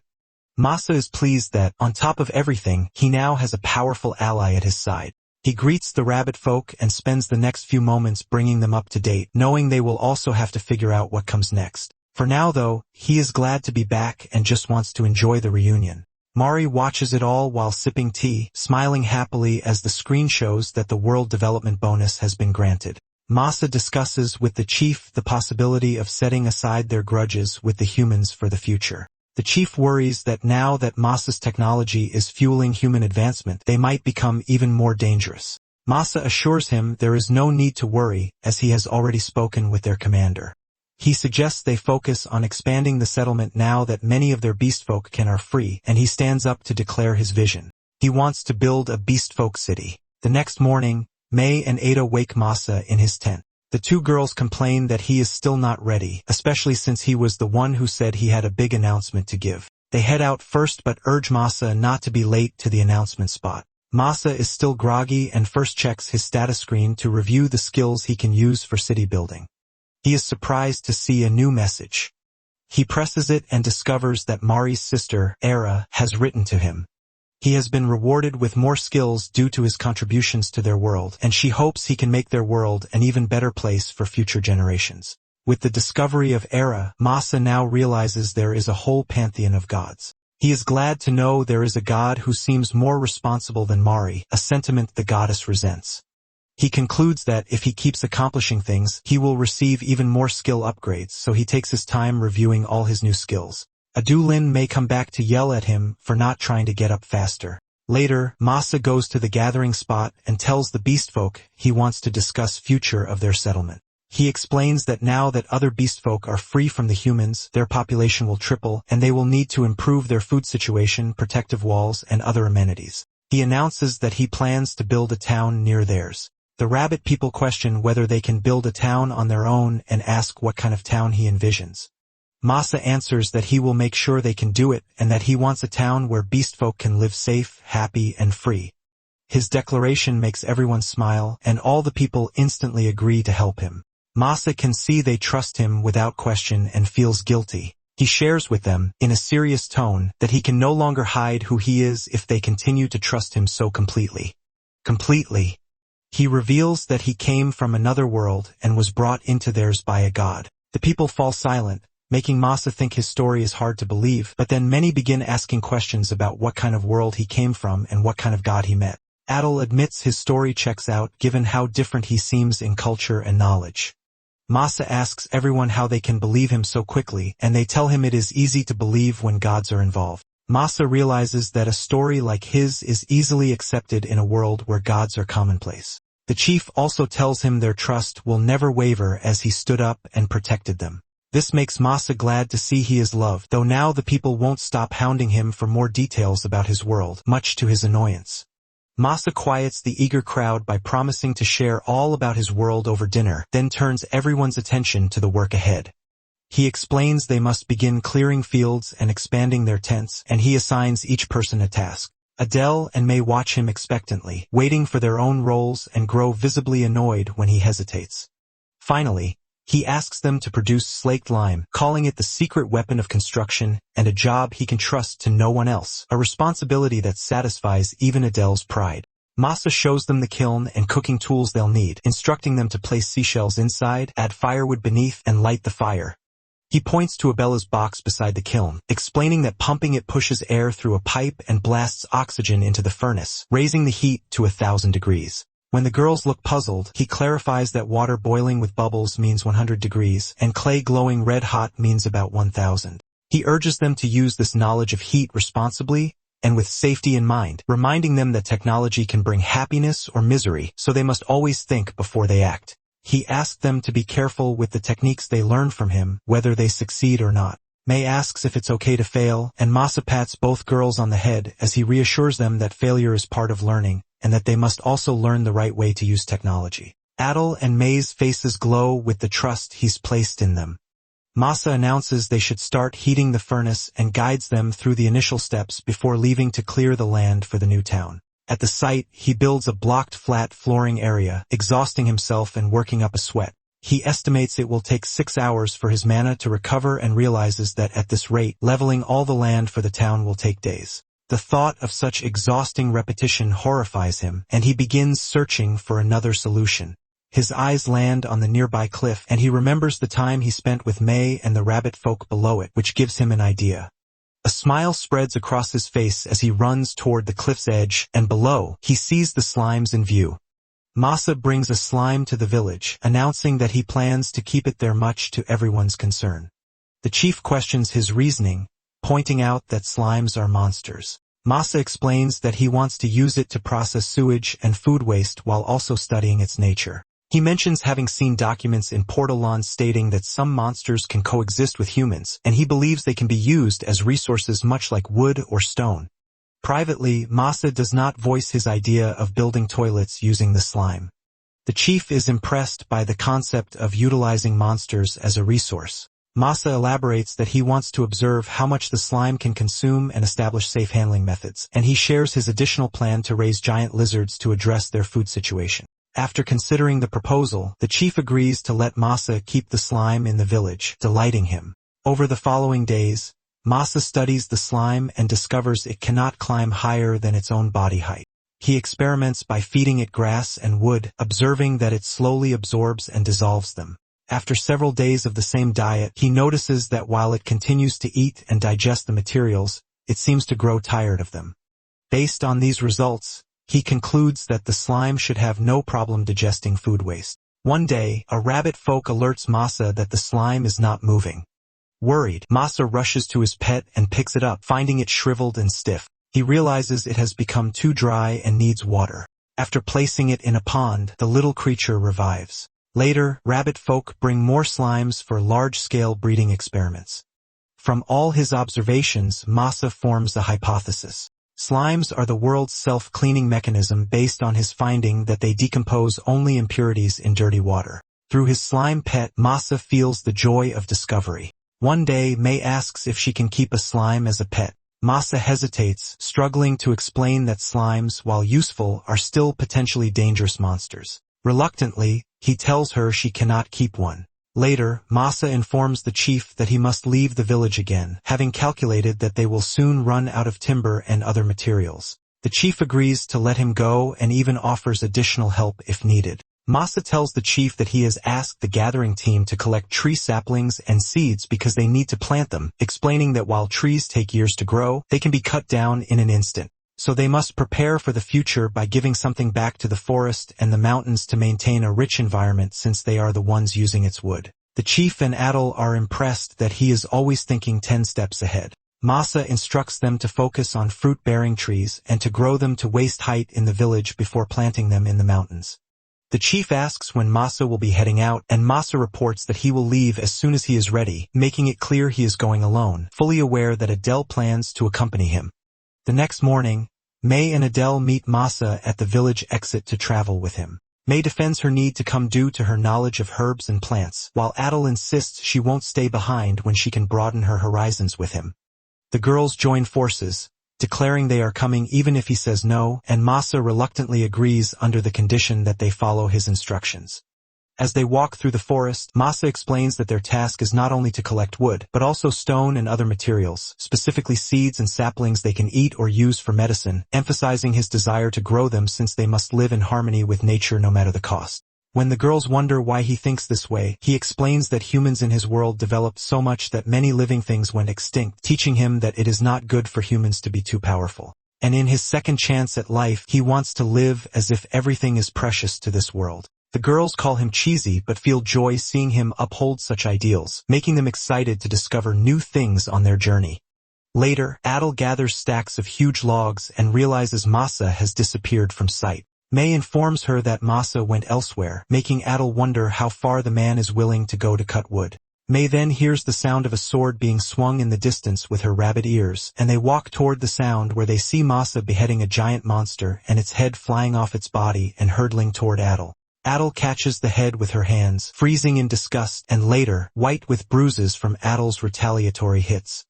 Masa apologizes and explains that the giant monster attacked him. May, amazed, identifies it as a worm, and Masa informs her they have similar creatures in his world that enrich soil and help plants grow. Noticing no nearby holes to suggest digging, Masa is puzzled, but Adele explains that the worm uses earth magic to travel underground without leaving holes behind, intriguing Masa with the idea of magic using worms. May adds that she has heard worms can be used to make high-end bows with their elastic and strong tendons serving as bowstrings and armor material. Masa asks if this means people might come to the forest hunting worms, but Adel doubts it since very few can take one down, both girls staring at Masa as if he's unusual. While May cheerfully remarks, it's not surprising for her big brother to defeat a giant monster. Masa considers how to use the worm for materials and whether hunting might become routine, prompting May to share that rabbit folk hunt monsters like giant lizards and eat birds called hollow, volunteering to listen for the bird with her ears. Instead, she hears the sound of a vicious beast and is so terrified she breaks down screaming. They ask what's wrong, but she continues crying and Masa recalls how scared she was when they first met, realizing she's even more frightened now. May grabs him, begging him not to go looking for the monster, and through tears warns he will die if he fights it. Masa assures her he won't fight it, but says he still needs to look at the beast to know what they're dealing with. May makes him promise to come right back, and after agreeing, she points him in the direction of the sound. Masa runs toward it and hides behind a tree to avoid being seen by the monster, where he spots a 4-armed bear eating a giant purple horse, a sight that rattles even the mighty Masa. Masa hides in fear, watching the bear continue to eat its prey before it finally leaves, leaving him relieved. He reflects that he has never seen a monster like it before.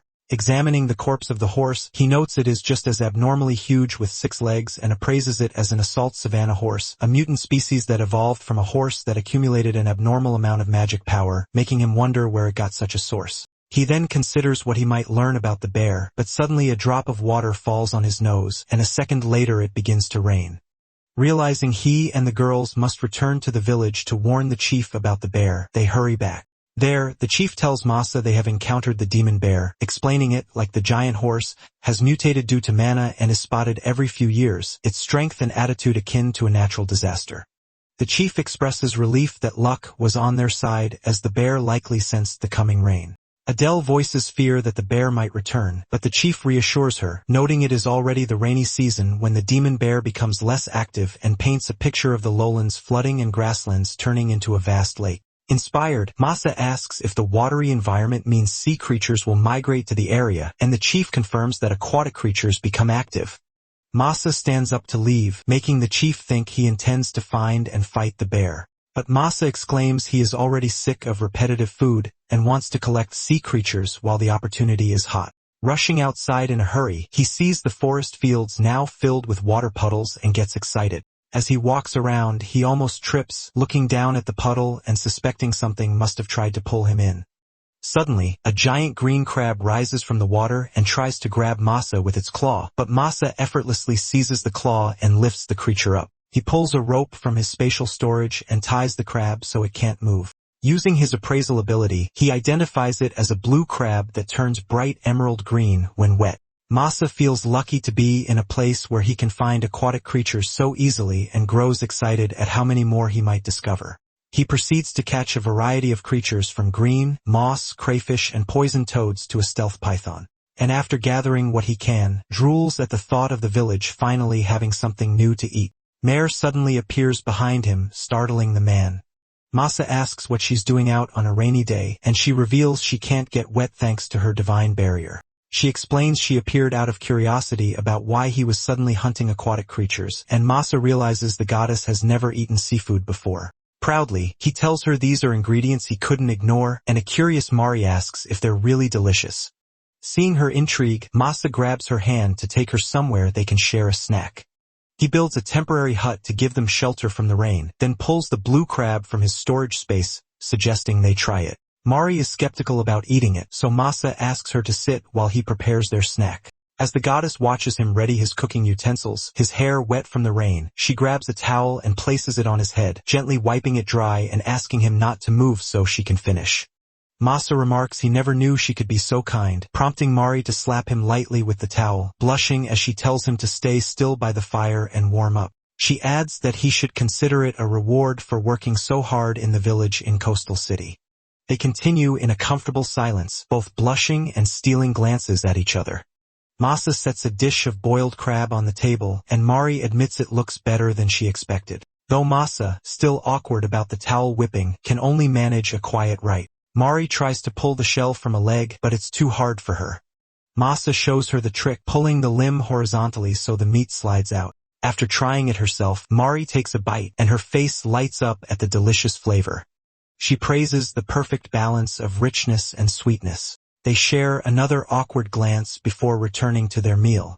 Once satisfied, Mari asks when she can take a crab home to her sister, Era. Masa remembers she's referring to the goddess who messaged him earlier. He offers her the leftover crab, but warns it won't taste as good cold. Mari praises him again for his ability to make anything, saying she never tires of watching him cook, craft tools, and forge swords. Masa reminds her she was the one who gave him the skills, but she clarifies she's impressed by the knowledge and ideas that make his application of them special. He explains it's because he worked at a home center where he had to be a jack of all trades, a rural home center on a massive lot, open from early morning until late night, opening especially early during planting season to accommodate farmers. He describes studying how to handle and prepare seedlings for flowers, trees, and vegetables, listing the variety of skills he needed, including explaining everything to customers, and complains stressfully about having to do whatever the manager said, especially when understaffed. Mari sees from his panicked expression that he had a rough life, but she tells him it's still great that all those skills are coming in handy now. Masa regrets that they'll need to deal with the demon bear before they can continue building the town for the beast folk, admitting he came out looking for ingredients partly as an excuse to run away from his problems. Saddened, Mari stands and tells him she will never allow him to run away, adding that he has done so well for this world that she hates seeing him in a moment of weakness. He smiles and asks what she'll do if he tries to run, and she replies she'd never forgive him. Masa laughs at her attempt to look serious, embarrassing the goddess, then says he can't be a coward if a goddess says so, asking her to sit back and watch him take care of the demon bear. Masa returns to the village where the rabbit folk report that the wall at the entrance is almost finished. Inspecting their work, he is pleased to see its stability and how it's beginning to resemble a formidable fortress, and he encourages them to keep up the good work. Surveying the preparations to protect them from the demon bear, Masa feels they are progressing well, though he wishes he had more time to level up. That night, while reviewing his skills, he is disappointed that most of his new ones are not battle-related. He tells May they need more firepower to face the demon bear, and she asks if he means fire magic, recalling that Foxkin are skilled in magic and wondering if any of those returning might be magic users. Masa considers asking Lance about finding a foxkin to teach him, but Adele interjects that beast folk with magical aptitude are rare. Reflecting, Masa realizes he hasn't seen anyone use magic since arriving in this world, and asks Adele how many people in the city can wield it. She can only think of one or two, growing angry at the thought that Mari misled him by describing a world where sword and magic clash. Suddenly, Masa hears a sound and checks his status screen, discovering a new message. Adele and May are amazed, seeing a status screen for the first time, and Masa explains the goddess gave it to him, admitting he also thinks it's cool. He reads the message from Era, which explains that this world is still finding its footing in magic and science. While some monsters use magic as a natural trait, humans, beastmen, demons, and dwarves have yet to decipher its principles, and she looks forward to Masa's efforts to advance magic in the world. Intrigued by her expectation that he spread magic, Adele asks if he can even use it, and he casually replies that he can only use healing magic, a statement that leaves both girls staring at him in amazement. Masa wonders if the goddess means for him to teach magic, worrying he doesn't understand its principles enough to qualify, but then realizes what he must do, build a facility for learning. He declares that he needs to open a school. Masa tells May and Adele that a school in his world is a knowledge-learning facility. Adele imagines that his world must be filled with knowledge and technology far beyond theirs. Masa pulls out a cell phone from his storage space and proudly shows it to the girls as an example of his world's technology. The girls can't comprehend how the tiny box is supposed to be the pride of his world. Masa turns the cell phone on and is surprised to see that it is still active. He wonders if this means time stops in his storage space. He tells the girls that his device lets them talk to people from faraway lands. He continues to say that it can take photos, record videos, and let them listen to tens of thousands of songs. He tells them more, overwhelming the girls. He shows them how it works by taking a photo of the girls together. He plays music, plays video games, and uses the calculator to show them how to count numbers with it. The next thing Masa knows, it is already nighttime, and he just realized that he wasted the day having fun with his phone. He refocuses on thinking about how he can teach magic when he has no detailed knowledge himself. He wonders why the goddess, Era, wants him to do this. Thinking about the goddesses gives him an idea. He mischievously asks out loud how magic works. As he expects, Mari comes out of a portal to tell him how to use magic. The goddess then realizes that she got tricked into being summoned. Mari explains that healing magic is different from the others, and that he has only performed magic once when he made his final strike on Lance in their duel. She explains that he subconsciously imbued his sword with magic, which made it stronger. Masa remembers using what he thought was magic on himself and bandits, so Mari assures him that he only used skill back then. She explains that gods grant skills and that they manifest according to how the recipient imagines them. She explains that Masa uses his skills according to his knowledge of home improvement and games. She says that true healing magic requires medical knowledge and that recovery takes time even with that. Masa realizes that this is the reason all his skills are tailored to knowledge set.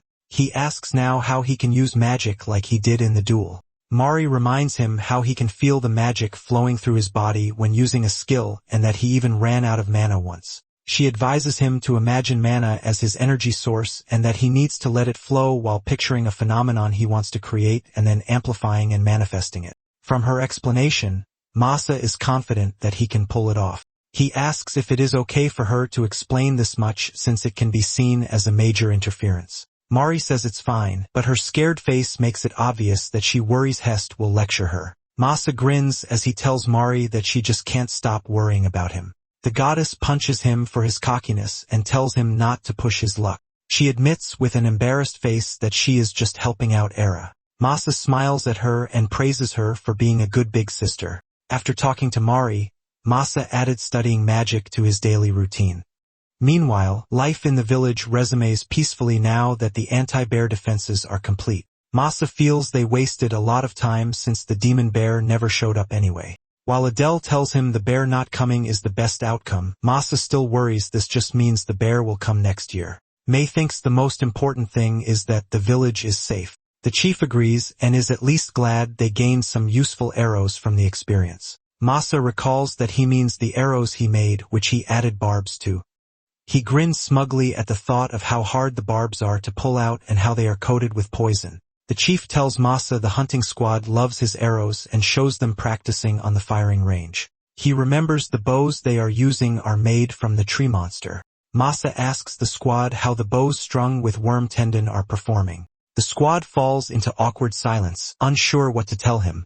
They explain that the strings are strong, but even their strongest villagers can't draw them properly, so they go unused. The villager holding one asks Masa to demonstrate. Masa takes the bow, aims, and fires with extreme speed. The arrow shoots so fast, it shatters the target and pierces the tree behind it. Masa realizes he accidentally coated the arrow with boost magic. He tries not to worry, telling himself the arrow will eventually stop. They then hear the scream of a wild beast. The watchtower sounds the alarm, announcing movement near the northern cliff. They declare the appearance of the demon bear. Everyone prepares for evacuation. Masa tries to excuse what he did as a total accident. The chief tries to remain calm and reminds everyone they prepared for this. He tells Masa they can handle it. With conviction, Masa agrees. He asks the chief to coordinate evacuations while he instructs the fighters to get to their positions. He then orders the hunting squad to follow him to confront the demon bear. Adulin may worry for Masa, but he pats their heads and tells them the village is in their hands. Masa then leads the hunting squad as they rush toward the danger. Adele assures May that Masa will be fine. The rabbit girl answers that she believes in her big brother. The two girls stand tall and yell for Masa to do his best. Meanwhile, Masa is hiding behind bushes as he watches the demon bear wreak havoc among the trees. He is nervous to see the bear, which is now wounded in its left eye, looking incredibly furious. He signals the hunting squad positioned on the cliff above to get ready. Plans to lure the demon bear directly beneath the cliff so the hunters can fire down on it. He tells himself that if he fails to draw the bear to the right spot, it will mean his death and the village's destruction. Masa raises his hands, signaling the archers to take aim. They fire, trapping the bear in a barrage of raining arrows. While the bear is distracted, Masa slashes at it, but the beast doesn't seem to feel the attack instead. It looks directly at Masa. Masa then runs, trying to lure the bear toward him. It quickly catches up, and Masa blocks its fast strikes with his sword, growing overwhelmed. Just as its claws are about to hit him, the bear suddenly jerks in pain and stops attacking. Masa realizes the poison from the arrow is taking effect, relieved it's working better than he expected. The archers fire another volley, and Masa runs as fast as he can while the bear is distracted. The bear bears the brunt of the arrows until it finally goes down. The hunting squad cheers their victory. Masa approaches the bear with disbelief that they actually won, checking his status window to see if his EXP increased, and is glad to see he gained a massive level up. Just as he thinks they can return home in peace, Masa takes a closer look at the bear's face and realizes its fur markings are different from the bear he saw before. He warns one of his hunting squad members not to come any closer just as he states this isn't the bear he originally encountered. He fails to notice that another demon bear is already behind him. The others cry out in fear for Masa's safety. Masa is struck by the demon bear's paw, his ribs crushed by the impact. The force sends him flying, shattering multiple trees in his path. Gasping for breath, he tries to rise and looks down at his side. Not only is his armor broken, but the skin beneath is dark red and swelling. The bear closes in, looming closer with each step. Masa attempts to stand, but the pain from his wound is too severe. The bear swipes trees aside as it advances. An archer fires an arrow, but the bear catches it bare-handed, then shifts its attention to the rabbit folk on the cliff above. Seizing the distraction, Masa draws his bow and fires, injuring one of the bear's limbs. He smiles defiantly and tells the bear he can still fight. The hunting squad watches in horror. Certain Masa is about to be killed. Masa slowly rises, channeling healing magic into his wounds as he staggers forward. He runs as fast as his body allows, convinced he still has a chance if he can reach a certain place. But the bear catches up before he can get far, striking him again and again. Struggles to keep moving until he's cornered, his strength nearly gone. He can feel his healing magic faltering and he can't focus enough to sustain it. With the bear standing over him, he believes his end has come. Masa regrets dying just when he's found people he wants to protect. He closes his eyes, accepting his fate. Then his eyes snap open. The bear is being struck by a melee weapon wielded by Adal, each blow carrying enormous destructive power. The girl shouts at the beast, declaring she won't hold back against something that tried to kill the man who broadened her horizon.